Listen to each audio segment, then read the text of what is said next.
ధృతరాష్ట్రుడు, పాండురాజు, విదురుడు జన్మించిండ్రు కదా. వీళ్ళు ముగ్గురు భీష్ముడి దగ్గర విద్యను అభ్యసించుతారు. అప్పుడు వాళ్ళు మహాబుద్ధిమంతులు, మహాధైర్యవంతులు. అసలు వీళ్ళతో ఎవ్వరూ పోటీ పడలేనంత శక్తివంతులు అవుతారు వీరి ముగ్గురికి 25 సంవత్సరాలు నిండుతాయి. అప్పుడు ధృతరాష్ట్రుడికి రాజ్యపట్టాభిషేకం చేయాలనుకుంటారు. అందుకని గాంధార రాజ్యంలో యువరాణి అయిన గాంధారికి ఇచ్చి వివాహం చేస్తారు.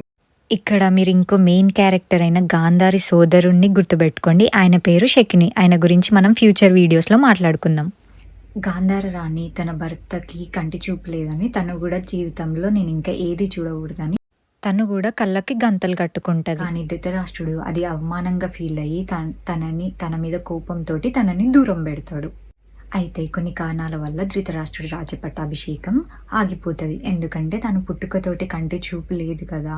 అప్పుడు రాజ్యం ఎలా కాపాడుతాడు, రాజ్యంలో ప్రజల్ని ఎలా కాపాడుతాడు. అప్పుడు ధృతరాష్ట్రుడి రాజ్యపట్టాభిషేకం ఆగిపోద్ది. దాని తర్వాత పాండురాజుని రాజు చేయాలని అనుకుంటారు.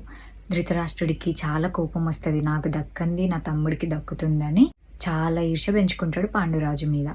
పాండు మహారాజుకి కుంతల రాజ్యం కుంతీదేవితోటి వివాహం నిశ్చయమవుతుంది. అసలు ఆమె యాదవ వంశంలో సుహర్సేనుడికి పుడుతుంది. కానీ కుంతల రాజ్యంలో కుంతిభోజ రాజుకి పిల్లలు లేరు. అప్పుడు సుహర్సేనుడు కుంతిభోజకి కుంతీదేవిని ఇస్తాడు. పాండు మహారాజు కుంతీదేవిని వివాహం చేసుకున్నాక అనుకోని కారణాల వల్ల యుద్ధానికి వెళ్లాల్సి వస్తుంది.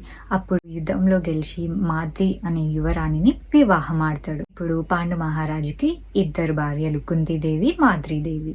అయితే ఒకరోజు పాండు మహారాజు తన 2 భార్యలతో విహారయాత్రకు వెళ్తాడు. అనుకోకుండా మారువేషంలో ఉన్న ఋషి దంపతుల మీదకి బాణం విసురుతాడు. అప్పుడు ఋషి భార్య మరణిస్తుంది.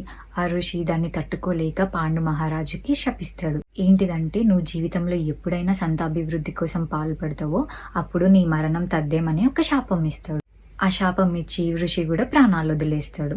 ఈ సంఘటన జరిగినాక పాండురాజు రాజ్యానికి వెళ్తాడు. రాజ్యానికి వెళ్ళినాక అక్కడ రాజమాతకు, భీష్ముడికి, అందరికీ దీని గురించి చెప్పి తను రాజ్యాన్ని త్యజించాలని నిర్ణయించుకుంటాడు. కానీ అప్పుడు ఎవరు ఒప్పుకోకపోవడంతో పాండు మహారాజు ఇట్లా అంటాడు, నేను ఋషి దంపతులనే కాపాడలేకపోయినా నేను ఇంకా రాజ్యాన్ని ఏం కాపాడుతా, రాజ్యంలో ప్రజలను ఏం కాపాడుతా అని తన భార్యలతో వనవాసానికి వెళ్ళాలని సిద్ధమవుతాడు.